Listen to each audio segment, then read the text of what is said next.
founder of PragerUniversity.com. The one and only Dennis Prager is here. Guys, good to see you. Thank you. Thank you. All right. I had a deference to you being our liberal on the panel. Woohoo. Okay.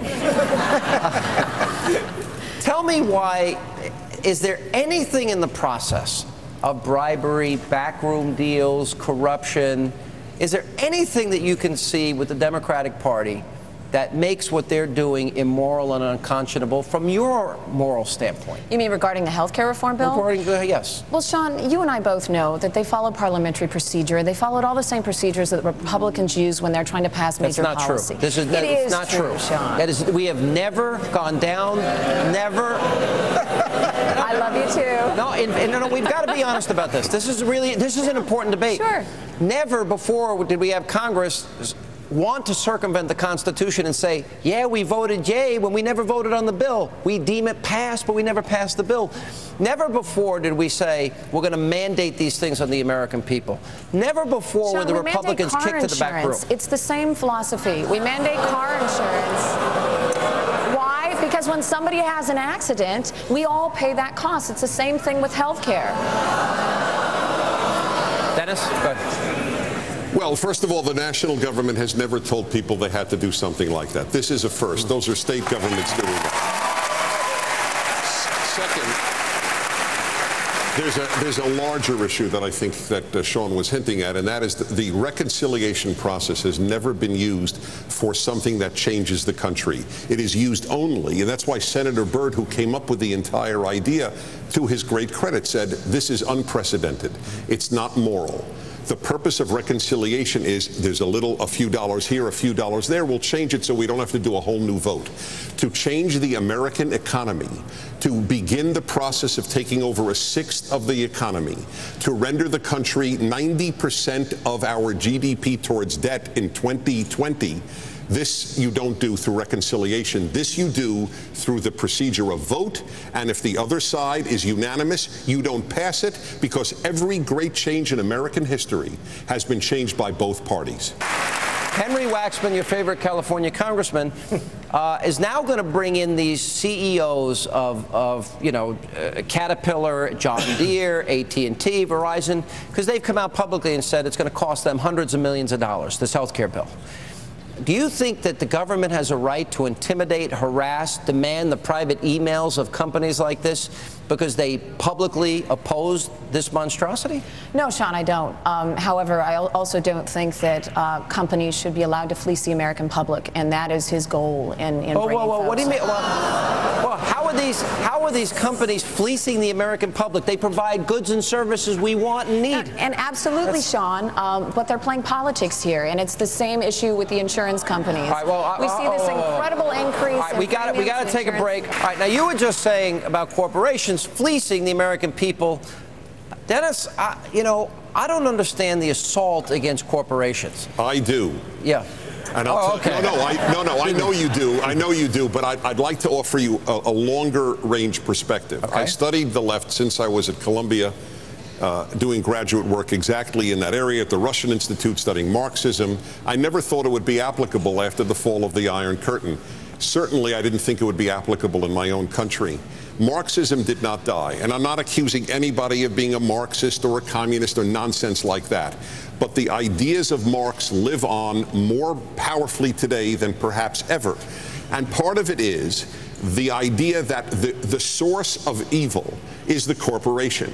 And in the left-wing mental world, that still pervades. They're fleecing us. Government is not fleecing us.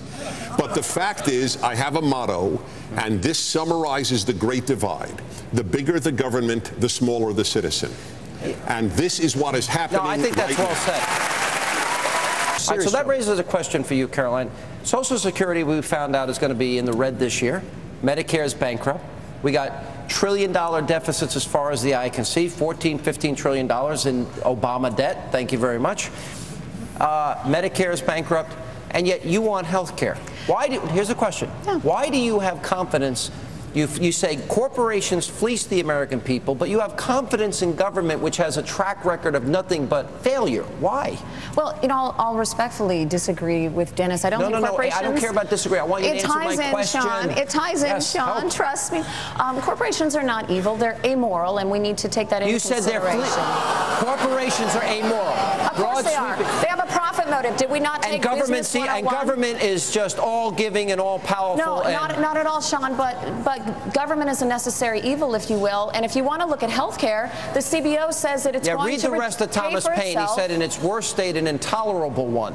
Sean, Thomas Paine wasn't calling for the eradication of government. That's part of our American Neither tradition. is any conservative, Dennis No, Prager. of course not. Of course not. We're not anarchists. We understand. But the role of the government is to protect us from outside enemies and enable us to be free human beings.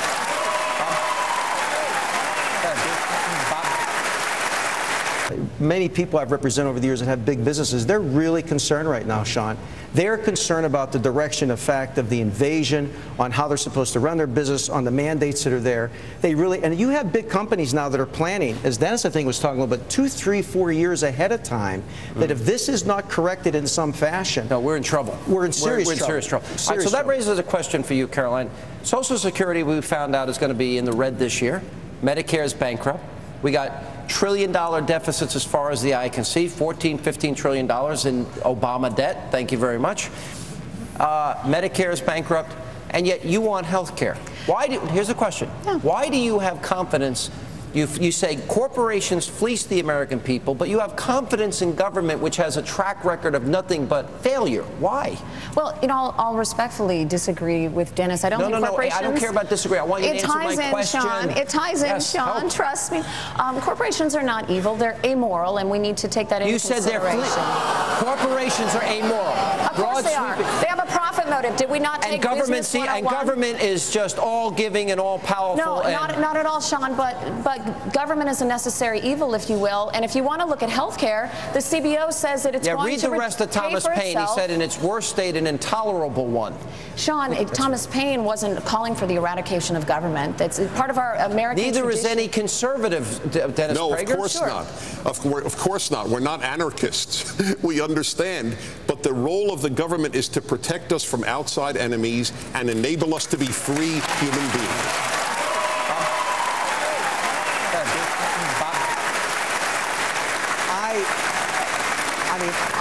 I truly resent the idea of government basically telling me what we have to do. It's as if we're not smart enough to figure it out ourselves. And that insults me. I mean, it truly insults me, because everything that this country was built on, it's like anymore, based on this mentality, there is something wrong with being successful. Yeah. And I don't need the government to tell me how to be successful. My father always taught me the best help you have is at the end of your own arm. Roll up your sleeves and do your job. Go to work. Go to work. Yeah. And are some people less fortunate? Have we gotten to the point where too many people want to be taken care of by others? It's an entitlement, Sean. I mean, it's an entitlement issue. Look, I understand the reason why they extended the unemployment for a while, but if that mentality continues, what incentive is there for anybody to go forward?